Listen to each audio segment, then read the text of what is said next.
ಅಭಿಮಾನಿ ದೇವರುಗಳಿಗೆ ನಾನು ಶರಣು. ಇಲ್ಲಿ ಬಂದರೆ ಏನಾಗುತ್ತೆ ನನಗೆ ಅನಿಸುತ್ತೆ, ಎಲ್ಲೋ ಅಪ್ಪು ಕುಂತಿದ್ದಾರೆ ಅಂತ ಈ ಜನಗಳ ಮಧ್ಯೆ ಅಂತ ಅನಿಸುತ್ತೆ. ಎಲ್ಲೋ ಅವನು ಹುಟ್ಟಿದವರು ಹೊಸಪೇಟೆಯಲ್ಲಿ, ಅವನು ಬೆಳೆದಿದ್ದು ಚಿತ್ರರಂಗದಲ್ಲಿ ಅಂತ ಅನಿಸುತ್ತೆ.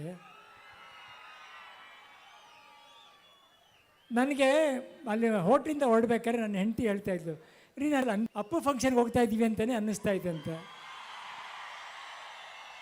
ನನಗೆ ಈಗಲೂ ಹಾಗೆ ಅನ್ನಿಸ್ತಾ ಇದೆ. ಅವನು ಏನು ಮಾಡಿಬಿಟ್ಟು ಹೋಗಿದೆ ನೋಡಿ ಅಪ್ಪು. ಅವ್ರು ಹೋಗೋಕ್ಕೂ ಒಂದು ವಾರದಿಂದ ನನ್ನ ಹತ್ರ ಬಂದು, ರಗಡ ನಿಮಗೊಂದು ನೋವಿರುತ್ತೆ ಮುಂದೆ. ಶಿವನನ್ನು ಅಮ್ಮ ಪರಿಚಯಿಸಿದ್ರು ವಜ್ರೇಶ್ವರಿ ಕಂಬೈನ್ಸಲ್ಲಿ, ನಿಮ್ಮನ್ನು ಮಾಡಿದ್ರು, ಅಪ್ಪುನ ಮಾಡಿದ್ರು, ಕೊನೆಯಲ್ಲಿ ವಿನಯ್ನೂ ಮಾಡಿದ್ರು. ಗುರುದು ನೀವು ಮಾಡಬೇಡಿ ರಾಗಣ್ಣ, ನಿಮ್ಮ ಕೈ ತಡ್ಕೊಳಕ್ಕಾಗಲ್ಲ, ಬೇಡ, ಒಳ್ಳೆ ಪ್ರೊಡಕ್ಷನ್ಗೆ ನಾನೇ ಹೇಳ್ತೀನಿ, ಹೊಂಬಾಳೆಗೆ ಮಾಡಿಸಿ ರಾಗಣ್ಣ, ನೀವು ಒಬ್ಬ ತಂದೆಯಾಗಿ ಚೇರ್ ಮೇಲೆ ಕೂತ್ಕೊಂಡು ಎಂಜಾಯ್ ಮಾಡಿ ಅಂತ ಹೇಳಿದರು. ನೀವು ಆ ಜವಾಬ್ದಾರಿ ತಗೋಬೇಡಿ ರಾಗಣ್ಣ ನನಗೋಸ್ಕರ ಅಂತ ಹೇಳ್ಬಿಟ್ಟು ನೋಡಿ ಹೊಂಬಾಳೆಗೆ ಹೇಳ್ಬಿಟ್ಟು ಹೋಗಿದ್ದಾರೆ ಗುರು ಪಿಕ್ಚರ್ ಮಾಡಿ ಅಂತ. ಇವತ್ತು ಅವನು ನನ್ನ ಮಗನಾಗಿ ಪರಿಚಯಿಸ್ತಿಲ್ಲ, ನಾನು ಅಪ್ಪು ಮಗನಾಗಿ ಪರಿಚಯಿಸ್ತಾ ಇದ್ದೀನಿ ಅವನು. ನೀನು ಇರೋವರೆಗೂ ಮರಿಬೇಡ ಮಗನ ಅವ್ರನ್ನ. ಅಪ್ಪುನೇ ಪರಿಚಯಿಸ್ತಾರೆ ಇದು. ಆಮೇಲೆ ಅಪ್ಪು ಹೋದ್ಮೇಲೆ ಇದನ್ನು ಅಶ್ವಿನಿ ಮುಂದೆ ಹೊರ್ಸ್ಕೊಂಡು ಹೋಗ್ತಾರೆ. ಅವ್ರು ಕರೆದ್ಬಿಟ್ಟು ಮಾತಾಡ್ತಾರೆ, ನನ್ನ ಮಗ ಅವನು ಮಾಡಿ ಅಂತ ಹೇಳ್ತಾರೆ. ಅವನ್ನೆಲ್ಲ ಹೋಗ್ಬೇಕಾದ್ರೆ ಒಬ್ಬ ತಂದೆ ಮಾಡೋ ಕರ್ತವ್ಯನ ಜವಾಬ್ದಾರಿನ ವಹಿಸ್ಕೊಂಡು ಹೋಗಿದ್ದಾನೆ ಅಂತ ನನಗನ್ಸುತ್ತೆ. ನೋಡಿ, ಸಿನಿಮಾ ಮಾಡೋಕ್ಕೆ ಇಬ್ಬರು ಬೇಕು, ತಂದೆ ತಾಯಿ. ತಂದೆ ಅಂದವನು ನಿರ್ಮಾಪಕ, ತಾಯಿ ಅನ್ನೋರು ನಿರ್ದೇಶಕ. ಹೊಂಬಾಳೆ ನೋಡಿ, ಅವರು ದೇವರಿಗೆ ಮುಡಿಸ್ತಾರೆ ಆ ಹೂನ. ಅಂಥವ್ರ ಹತ್ರ ನನ್ನ ಮಗನ್ನ ಅವ್ರ ಜವಾಬ್ದಾರಿ ಒಪ್ಕೊಂಡು ಒಳ್ಳೆ ಗೂಡಲ್ಲಿ ಗುಬ್ಬಚ್ಚಿ ಮರಿಗಳನ್ನ ಕಾಪಾಡುತ್ತಲ್ಲ ಆ ಥರ ಕಾಪಾಡ್ಕೊಂಡು ಸಿನಿಮಾನ ಮಾಡಿದ್ದಾರೆ. ನನಗೆ ನಿಜವಾಗ್ಲೂ ಇವಾಗ ಕೂತ್ಕೊಂಡು ತುಂಬ ಎಂಜಾಯ್ ಮಾಡ್ತಿದ್ದೀನಿ. ಅಂದರೆ ಯಾವುದು ಟೆನ್ಷನ್ ಇಲ್ಲ, ಸಿನಿಮಾಗೆ ಏನು ಖರ್ಚು ಮಾಡಬೇಕು, ಹೇಗೆ ಮಾಡಬೇಕು, ಯಾವುದು ಟೆನ್ಷನ್ ಇಲ್ಲ, ಹೇಗೆ ರಿಲೀಸ್ ಮಾಡಬೇಕು ಅಂತ. ಅದ್ಭುತವಾದ ಒಬ್ಬ ನಿರ್ಮಾಪಕ ನನ್ನ ತಮ್ಮನೇ ಹುಡುಕಿ ಕಳಿಸಿದ್ದಾನೆ ನನಗೆ. ಮುಖ್ಯವಾಗಿ ಅವ್ರಿಗೆ ನಾನು, ನಿರ್ಮಾಪಕರಿಗೆ ನಿರ್ದೇಶಕರಿಗೆ ನಾನು ಥ್ಯಾಂಕ್ಸ್ ಅಂತ ಹೇಳಿದರೆ ತುಂಬ ಚಿಕ್ಕ ಮಾತಾಗುತ್ತೆ. ಅವ್ರಿಗೆ ನನ್ನ ಸಾಷ್ಟಾಂಗ ನಮಸ್ಕಾರ ಅಂದರೆ ಅದು ಸರಿ ಅನಿಸುತ್ತೆ. ಇದು ನನ್ನ ಮಗಂದು ಒಬ್ಬಂದೇ ಸಿನಿಮಾ ಅಲ್ಲ, 4-6 ಜನ ಸೇರಿ ಈ ಸಿನಿಮಾ ಮಾಡಿದ್ದಾರೆ ಕಲಾವಿದರು. ಒಂದು ಕಲಾವಿದೆ ಬಗ್ಗೆ ನಾನು ಮಾತಾಡಲೇಬೇಕು ಈ ಸಿನಿಮಾದಲ್ಲಿ.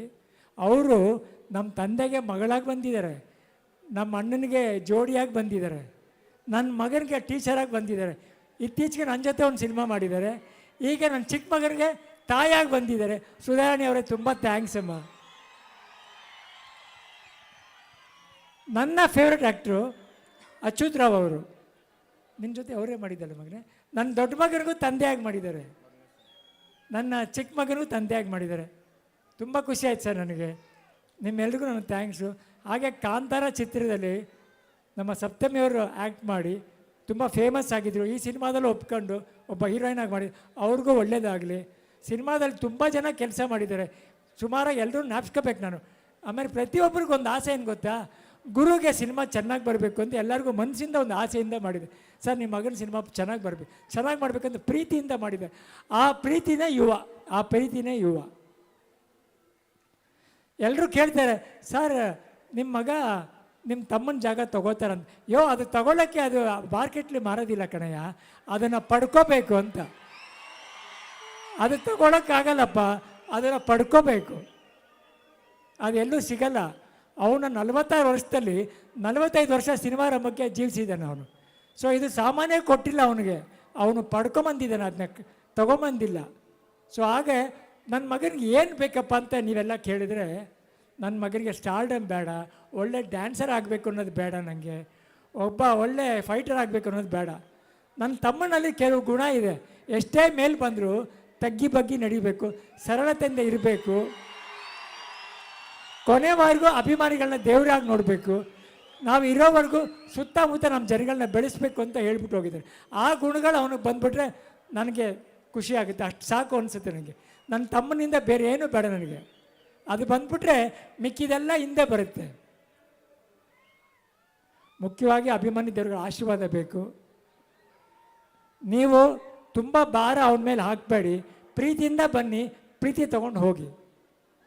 ಸಂತೋಷ್ ಅವರು ಯಾವುದೇ ಸಿನಿಮಾದಲ್ಲಿ ಒಂದು ಸಂದೇಶ ಕೊಡ್ತಾರೆ, ಒಂದು ಕುಟುಂಬ ಅಂದರೆ ಏನು, ಒಂದು ಸ್ನೇಹ ಅಂದರೆ ಏನು, ಜವಾಬ್ದಾರಿ ಏನು ಅಂತ.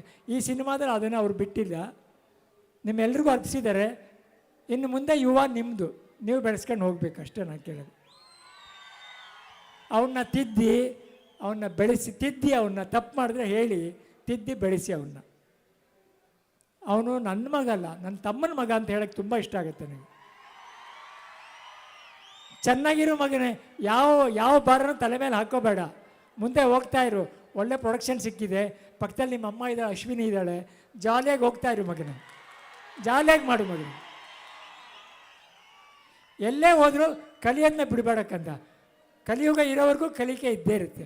ಕಲಿತಾ ಇರು ಮಗನೇ, ಚೆನ್ನಾಗಿ ಬೆಳಿ ಮಗನೇ, ದೇವರು ಒಳ್ಳೇದು ಮಾಡು.